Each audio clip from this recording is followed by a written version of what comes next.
Como a gente consegue atrelar o que é ensinado e o que é vivido no dia a dia de um combatente do BOP à vida de um cristão? O que um combatente do BOP tem e sabe que o cristão precisa também ter e saber? Cara, essa é uma boa pergunta, mas melhor do que eu essa pergunta, o Wallace vai responder muito melhor.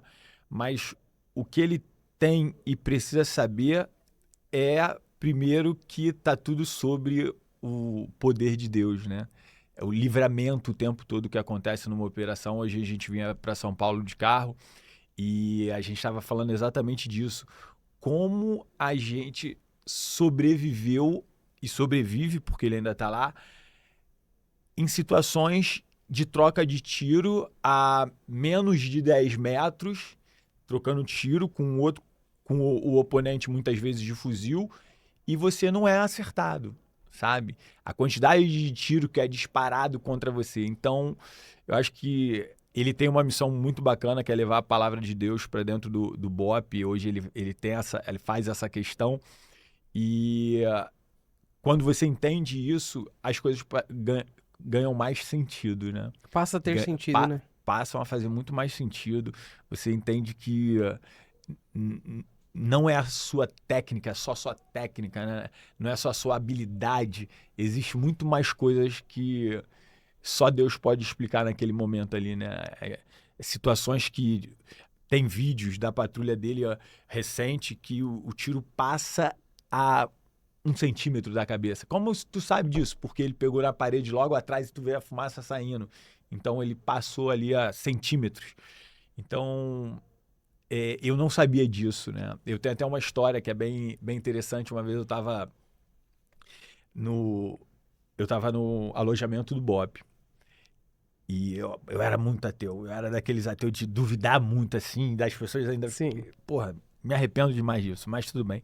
E aí eu cheguei no alojamento e a gente tem um amigo que é do nosso turno 29 e ele falou assim: Freitas, tu não sabe o que aconteceu ontem? Eu falei: o quê? Aí ele, cara, eu tinha 80, era uma segunda-feira, eu tinha R$ 80, eu fui na igreja ontem e eu não sabia se eu dava o dízimo ou se eu ficava com aquele dinheiro. Aí eu, né, já tipo, Já com a debochando resposta mesmo, pronta, né? Aí ele, cara, tu acredita que eu dei o dinheiro ontem e hoje apareceu R$ 240 na minha conta? Aí eu falei, 29, deixa de bobeira, esses 240 é parte do dinheiro que faltava a polícia pagar a gente da época que a gente era aluno.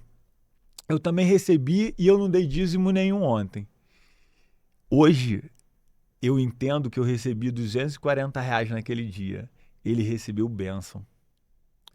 Uau. Ele recebeu algo naquele dia que eu não recebia. Entende? Então, esses são valores, sabe?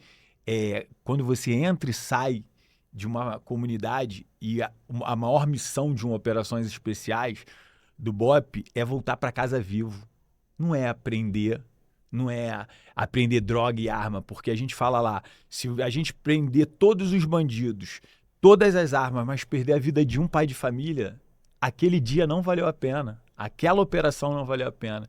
Então, a bênção de voltar para casa vivo todo dia, entender isso como operações especiais, como policial, cara, receber essa bênção todos os dias, porque alguns não voltam, né? E a gente tem vários ídolos nossos que não voltaram, ídolos no sentido bom da palavra, como o Subtenente Gripe, que era uma lenda do BOP, como o Jota, que é outra lenda, e a gente fala saudoso desses caras, né? Então, se relacionar com Deus e voltar para casa de uma missão é receber uma bênção diária, né? Acho que esse é o caminho. É o caminho principal. E eu queria até entrar com você em mais detalhes do que você de fato viveu quando você estava, né, como um combatente.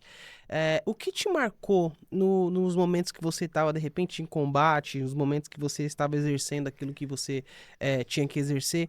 O que mais te marcou e quais acontecimentos eles sinalizaram para você sobre o valor da vida? Cara, o que mais me marcou, na verdade, não é lá, mas o que mais me marca é entender hoje o que acontece lá. entende? Porque as pessoas acham, a gente tem que fazer um trabalho que é muito difícil de ser feito. E a gente tem que fazer com graça, entende? E quando eu faço esse trabalho com graça, eu faço ele feliz. Entende o que eu tô falando? Então, quando eu tô no combate e eu tô com graça, eu tô leve. Eu tô de fato feliz. E as pessoas não entendem como é que o policial pode ficar feliz. Como é que eu não tô comemorando a morte do inimigo, eu não tô lidando com aquela situação com desdém, mas é o estado de graça que o combate traz, porque no combate a gente vive no estado de presença. E eu aprendi que o único lugar que a gente pode encontrar Deus é na presença. Você não encontra Deus no passado ou no futuro, você encontra Deus agora. Deus é presente, o tempo de Deus é a presença.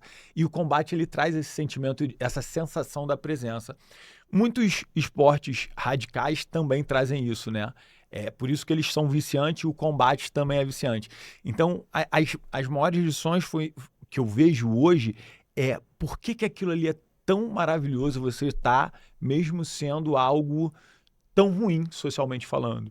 E tanto é que na primeira parte do livro eu boto tempos de paz. E o tempos de paz da primeira parte do livro é a parte onde eu literalmente estou em paz com o que eu faço, com o momento da minha vida, mentalmente conectado com aquilo ali. Então, aquilo ali hoje faz muito sentido. E muitas vezes é difícil sair. Muitas vezes você entrega lá muito bem e não entrega tão bem quando sai de lá. Porque você volta para o turbilhão das emoções, das coisas mal resolvidas. E uma lição que eu conto em todo lugar que eu vou, e é a maior lição que a gente leva para as empresas e para as pessoas que buscam o nosso treinamento, é a capacidade de você fazer o seu melhor para que o outro vença. Uau! Entende? Porque a maior habilidade, o que torna o BOPE eficiente é porque cada homem que está inserido ali faz o seu melhor para o sucesso do cara que está à frente.